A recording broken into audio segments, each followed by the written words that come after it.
ऐतिहासिक इमारतों और किताबों के बीच रिश्ता अनोखा और गहरा सा होता है। वे अपने बाहर के साथ अंदर भी यादें, किस्से, कहानियों का बेशकीमती खजाना समेटे होती हैं। राष्ट्रपति भवन के कमरे जो हैं वो इतिहास के गवाह रहे हैं और इस लाइब्रेरी में यहाँ पर जो किताबें हैं वो इस इतिहास को समेटे हुए हैं। प्रेसिडेंट की लाइब्रेरी जो है यहाँ पर अब किताबों को डिजिटाइज किया जा रहा है। कई तो इनमें 200 साल से भी ज्यादा पुरानी किताबें हैं। अंग्रेज अपनी हुकूमत कैसे चलाते थे, 1947 से पहले यानी आजादी से पहले हमारा ग्रामीण भारत कैसे हुआ करता था, तमाम शोध यहाँ पर दर्ज है। हमारा जो आजादी का आंदोलन था उसके कई अनसुने पहलू भी आपको यहाँ पर मिल जाएंगे और साथ ही जो अब तक के राष्ट्रपति हुए हैं उनके जीवन से जुड़ी हुई अनेकों कहानियां यहाँ पर दर्ज हैं। तो आइए चलते रूबरू होते हैं इस इतिहास से और इन किताबों से।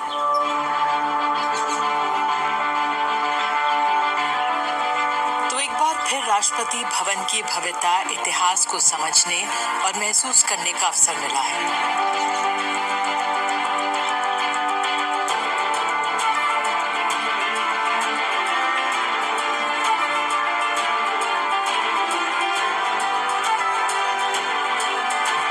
राष्ट्रपति भवन में रखी किताबों को आगे की पीढ़ियों के लिए तैयार किया जा रहा है।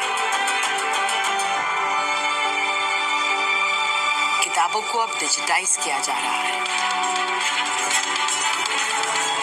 राष्ट्रपति भवन में प्रेसिडेंट लाइब्रेरी भी 1931 में बनकर तैयार हो गई थी।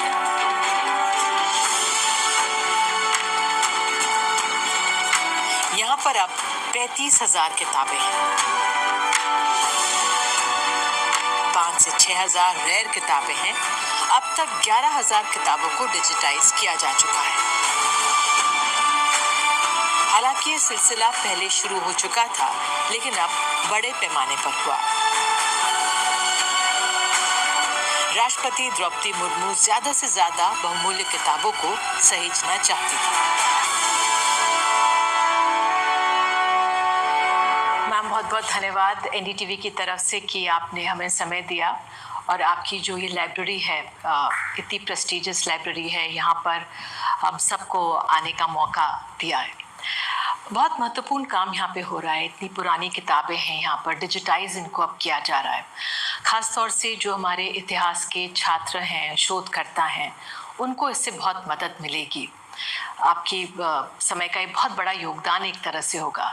बहुत ही ज़रूरी था कि जो इतना इतिहास है, आज़ादी का जो संघर्ष है, उसके बारे में जो भावी पीढ़ियां हमारे देश की वो जाने। ज़रूर, क्योंकि हमने देखा कि यहाँ जो किताबें हैं बहुत पुराने किताबें और बहुत रेयर किताबें, दूसरे लाइब्रेरी में इस तरह की किताबें नहीं मिल सकती।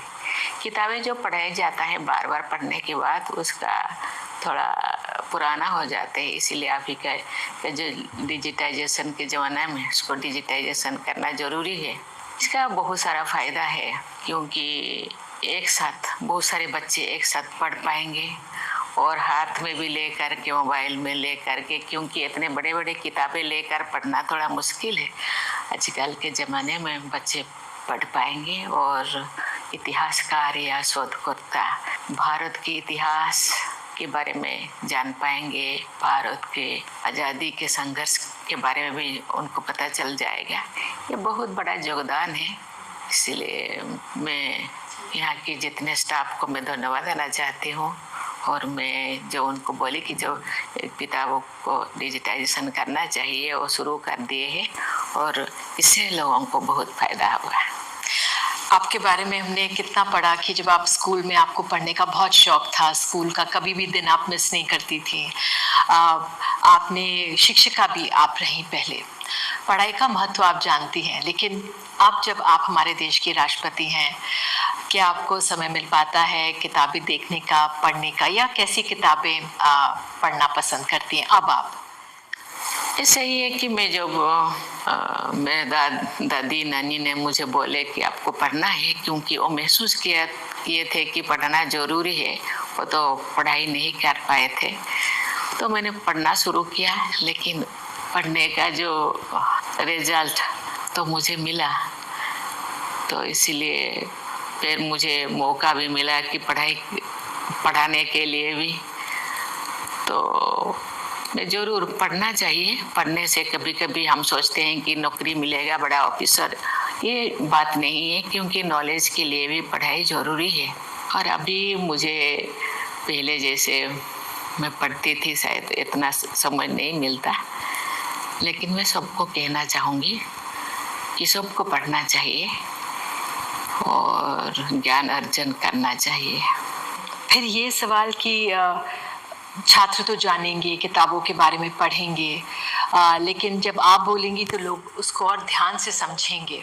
आप देशवासियों को क्या संदेश देना चाहेंगी आज के दौर में किताबों के महत्व को लेकर?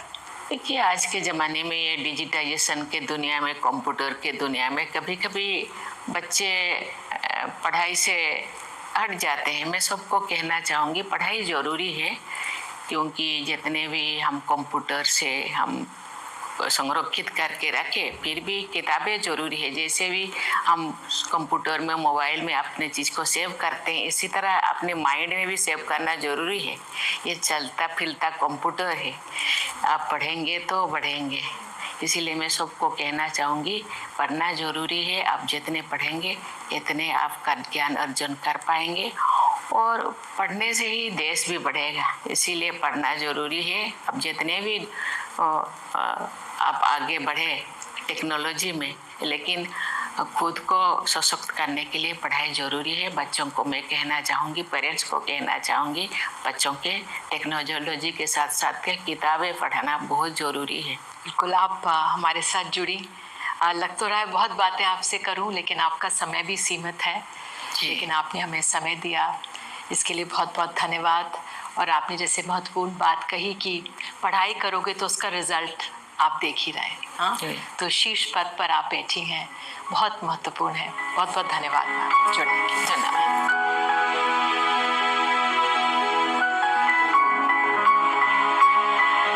तो यहाँ रखी किताबें किस्से कहानियों का भंडार है। कुछ कहानियां इतिहास के पन्नों में दर्ज हैं और कुछ यहाँ दस्तावेजों में मिल रही हैं। आजादी के आंदोलन के दौरान अंग्रेज सत्ता की बागडोर कमजोर नहीं पड़ने देना चाहते थे।